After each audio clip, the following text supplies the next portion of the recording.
Hello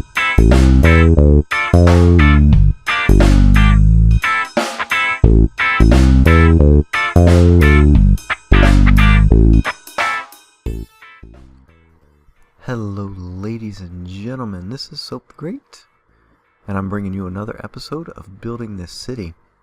Now, I would say that I was on the Adventure Time server, but that is not the case right now. I am actually on the Respawn network, formerly the Zuzuma Plot World domain, but that is now a collaboration between DocM77 and Izuma Void. DocM from the Minecraft server and Zuma from the Hermitcraft server. But this is a creative server that Zuma initially set up, and I got in, just before they did some updates.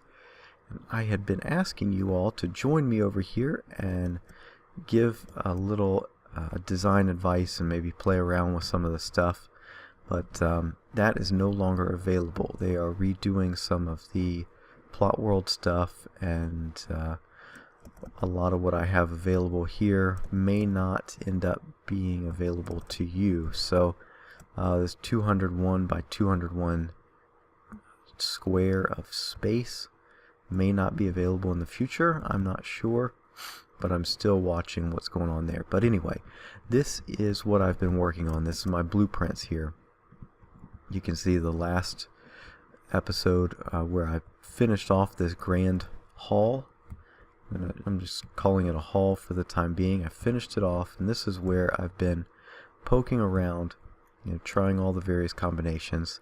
And well, one of the things on the last episode, I've gotten a lot more feedback. Not a lot of, depending on how you look at it, but a lot more feedback. And one of the questions came up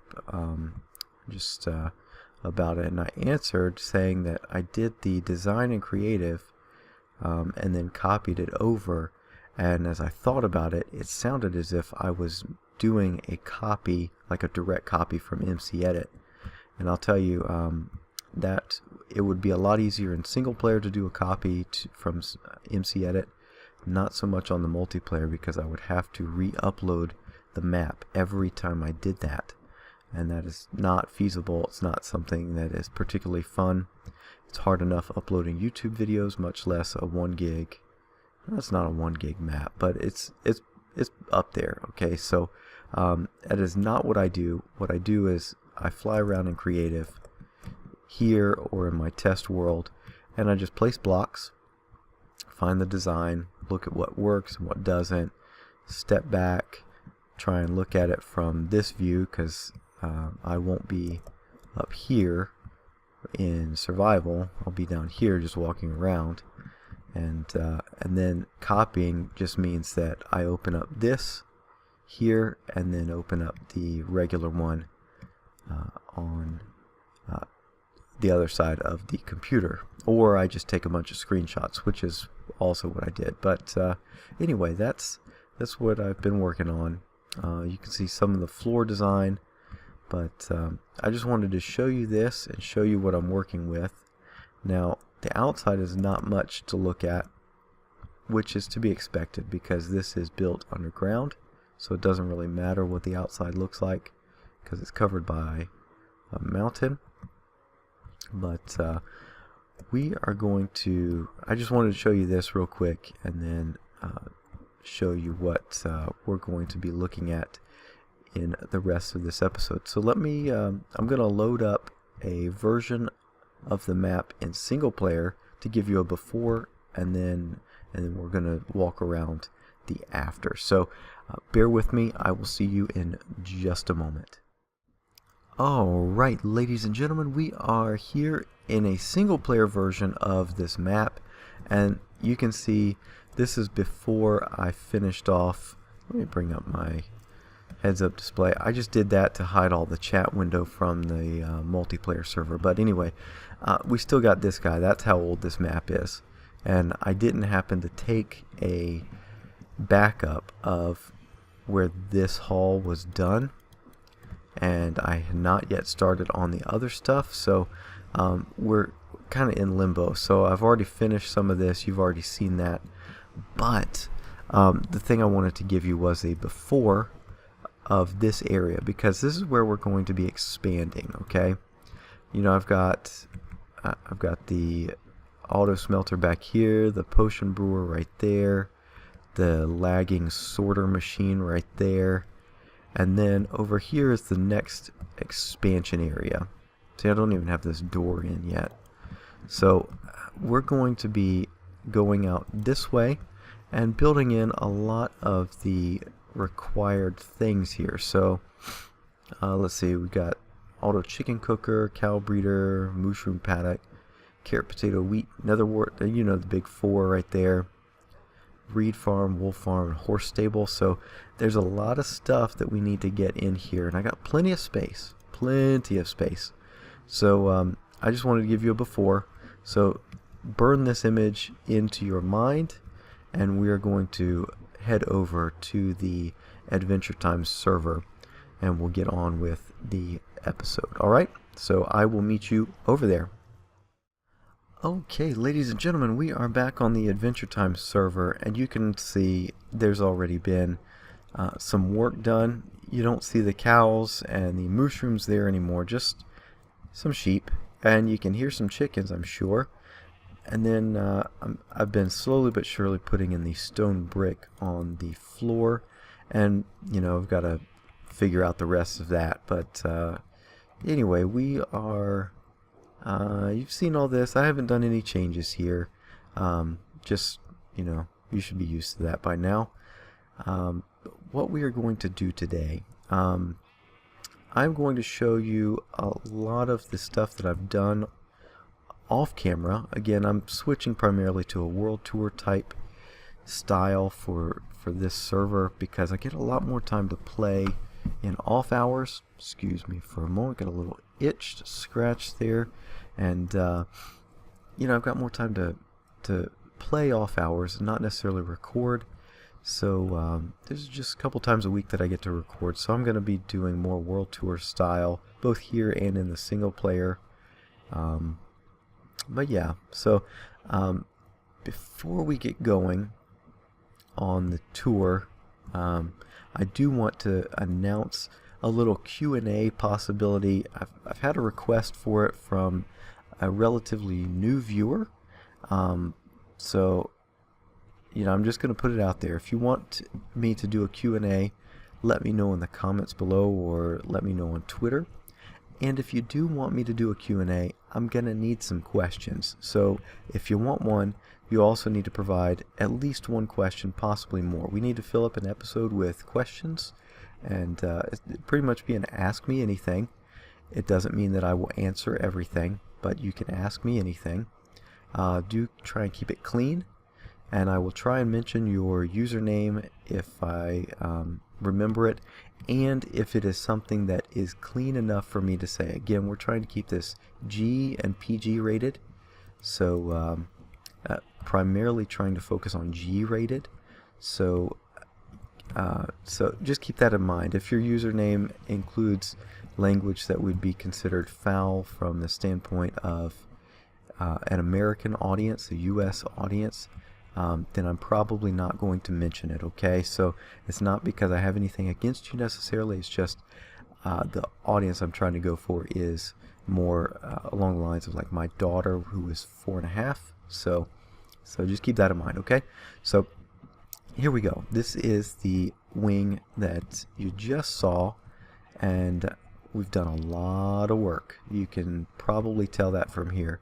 One of the first things here, right at the front, you know, previously I had the entry point to the sorter system right there, and that's gotten covered up, and I did not actually include that in my design. In fact, I left a lot of stuff out of my design. I was just focused on the form and not function, which is very odd. Usually I focus on function over form, but I did not focus on function at all, and I did not have any chests or any crafting benches, so I've kind of been tucking them in. So you can see under the ender chest there, I got a little crafting bench, and under here is the entry point to the sorting system. So just chuck items in there, and they will head on. So now we go into what I'm calling the agricultural wing, and the first thing here is a chicken farm. This is based off of an Azumovoid design. Really like his stuff.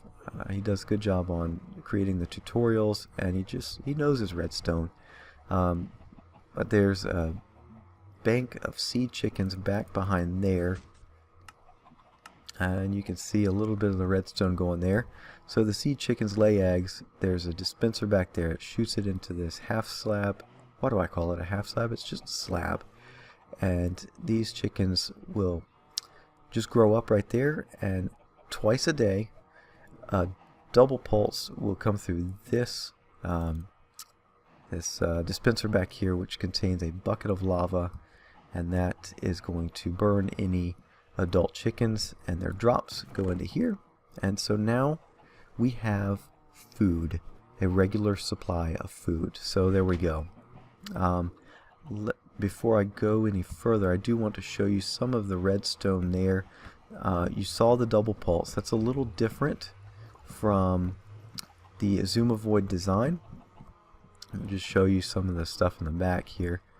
Comparator clock, this is reading from where the eggs drop in, and then we send the signal up through this way and back into the comparator and around and back into here. And let's see what else. I had to do this larger one because what I found is that when this got powered, the drops in the from the chickens actually locked up in the hopper there. So yeah, I just pulled it around on the back so we don't have that issue, so no cross contamination on the signals there. Up here you see a little bit of the double pulsar. It's just a set of hoppers facing into each other, and right now you can see the redstone torch there. That is locking this hopper, and twice a day we're going to get this redstone torch turning off, which will unlock this hopper, and it'll unlock long enough for the item to go over once and then back and over again, and that's going to send 2 pulses here. So we'll send a quick pulse of lava out that dispenser, which will burn the chickens. So let me show you how we take care of all of that.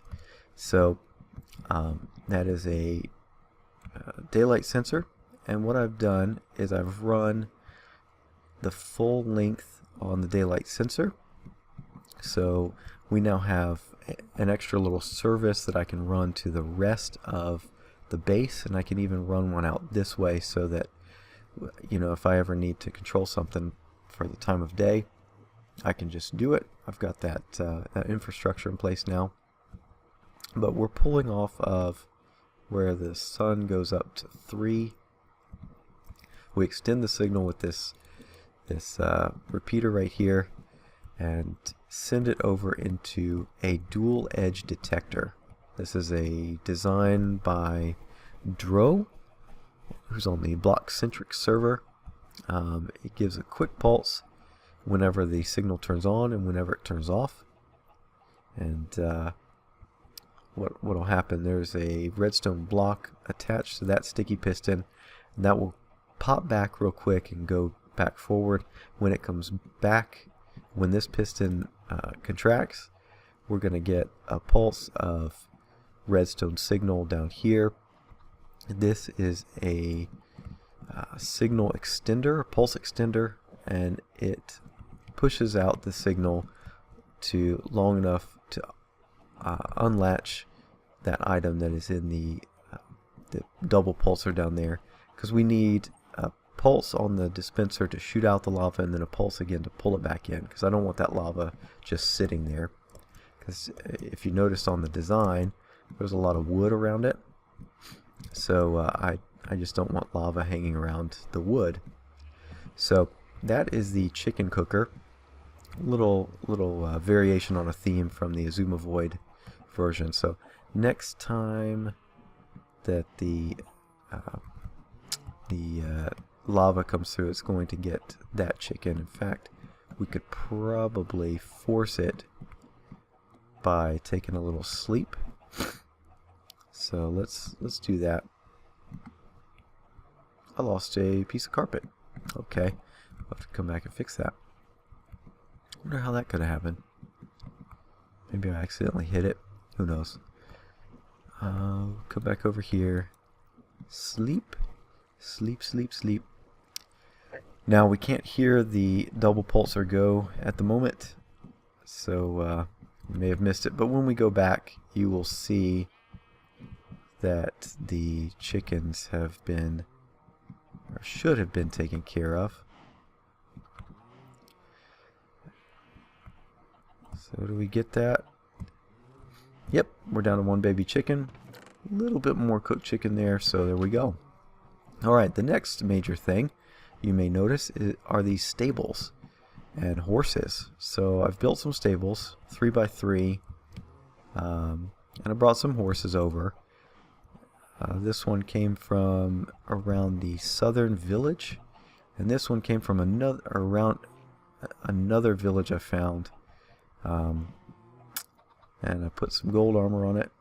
And we got a mule, and that means that we have a donkey. Yes, there is a donkey. So there we go. I've got one donkey. I want another one just so I can guarantee their survival, if you will.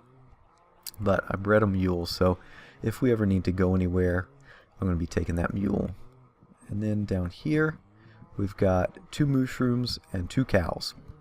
Now, you may be wondering, why in the world do I have that when I've got these guys? And that's because I mentioned in the tutorial, this is my own no-climb cow farm. I mentioned in there, the downside here is that you run the risk of obliterating your population of cows. So if you don't breed first, you happen to hit the cook twice, you can actually kill your entire herd. And that's not a good thing. So I'm keeping out 2 mushrooms off to the back there. And it's actually a suggestion from Condrick. I will put his channel down, or link to his channel down below. So go check him out. He's doing some really cool stuff. He's got a few different series going on. I've been watching his Too Crafty amplified multiplayer series, and he built this farm on there, and he put in mushrooms, which is a great idea, and I'll tell you why, and I'll show you why. See here, with standard cows, you can just get milk. So we got our milk, right? But with mushrooms, you can also get mushroom stew. So this is a great idea. So thank you, Condrick. I'm using the mushrooms in here from now on. But there we go. We've got a decent amount of stuff built up. I've just moved all of the leather and steak over here. We're going to go to more subject-specific areas. So the chicken stuff will go here. Cow stuff will go here. We're going to do the breeding wheat there, and we'll have other breeding wheat. And then you can see a change in the theme a little bit, and that might give you an indication of what this particular farm is. That's right, it is an auto melon farm. It's a growth activated melon farm. It's not the generic bee design that I built over at Spawn and built here. This is from Mumbo Jumbo, and I'll put a link to the tutorial there. But it's building up. In fact, we just got a pumpkin. There we go. We can go back and look at that, but let me finish up here, and then I can show you some of that redstone. Okay. Let's see, one more thing. Breeding area. That's what this is.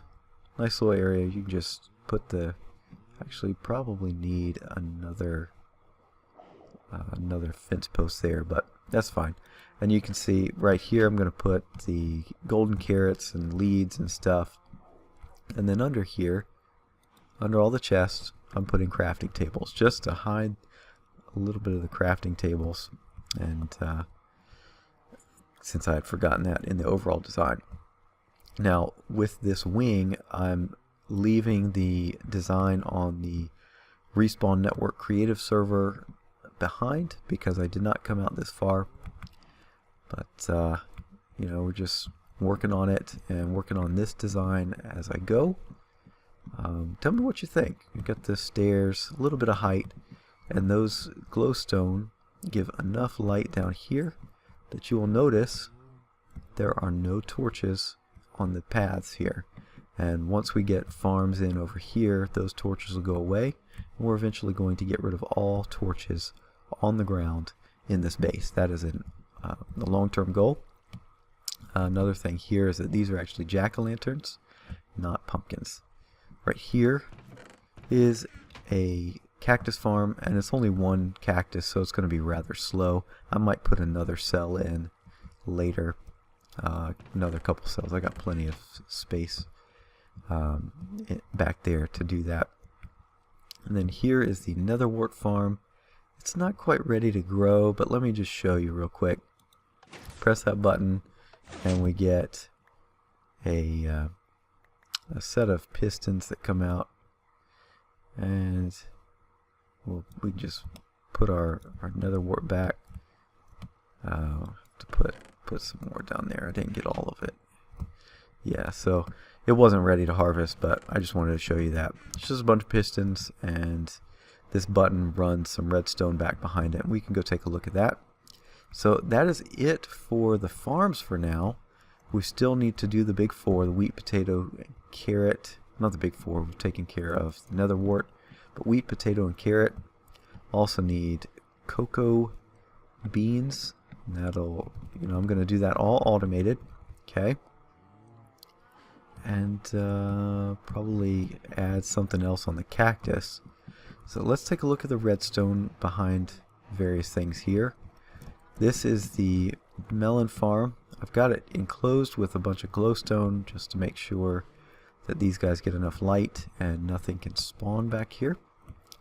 And then there's the cactus farm, and we'll go around here and I'll show you the netherwort farm. So that redstone comes from the button. Just comes up. It's pretty simple. I mean, this is, you know, I'm not doing anything major here. I just run the redstone signal into blocks under the pistons. That way that all the pistons extend at the same time. And there's a button on either side of this farm. So there we go. Let's see. This is the back of the auto smelter. And is there anything else interesting back here? Oh, no. So I'll put a link to Mumbo Jumbo's growth activated melon farm. And then still to come down here, like I said, the other farms. But then we've got these sheep. So I need to move those this way. So we've kind of got our animals on this side. And we've got our farms down here. There's another pumpkin or melon. Okay. Over here, I may blow this out a little bit and then go down and do the wool farm down another hallway parallel to this one.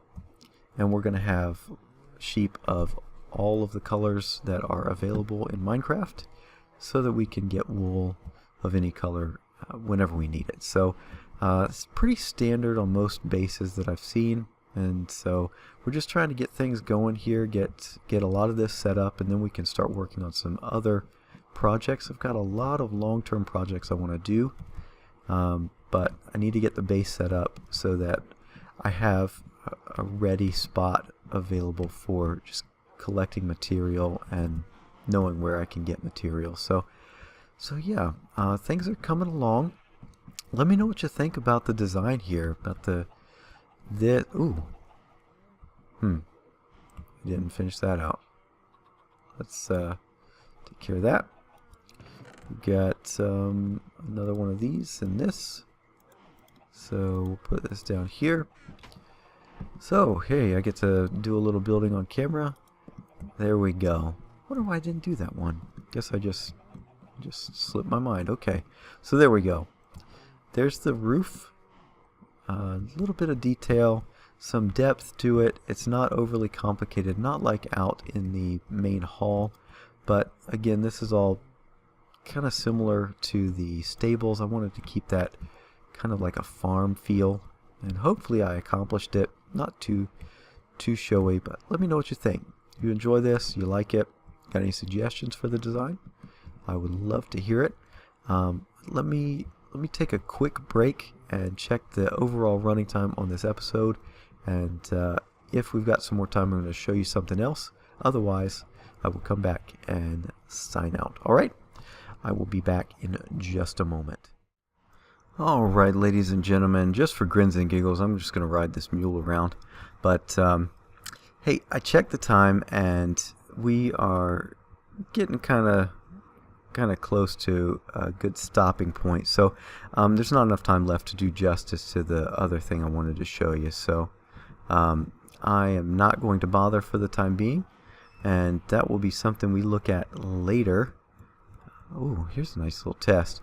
But you know, so I'm gonna close up here, close up the episode. So I do thank you for watching. I welcome your comments, questions, and suggestions. So leave those in the area below the video, or catch me on Twitter.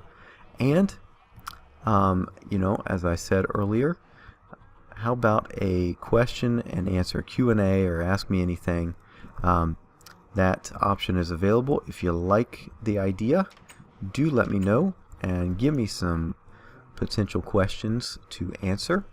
Again, you can ask me anything, but I will use my own judgment to answer, or to figure out which questions to answer. So I do reserve that right. But hey, if you like that idea, let me know, and we will get that going. I don't know where it will be. It will probably be on the single player series, and because I need to do some mining there, and that's great for mining, because mining is fairly mindless.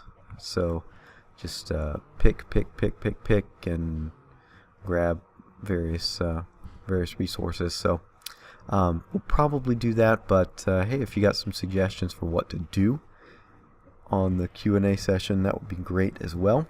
So whatever, you know, just let me know. Want you to be a part of it as well, because you're spending your time with me, and I would like to do stuff that you would enjoy seeing. So do let me know preferences, and yeah, we'll go from there. So hopefully you enjoyed this. If you did, leave a like on it. It helps me out, and it's always appreciated. And if you haven't already, think about subscribing. We do this every week, and kind of split it between the multiplayer and the single player. And yeah, just having fun playing this game. Hopefully you are too. And anyway, thanks for watching. I will see you next time. Bye-bye.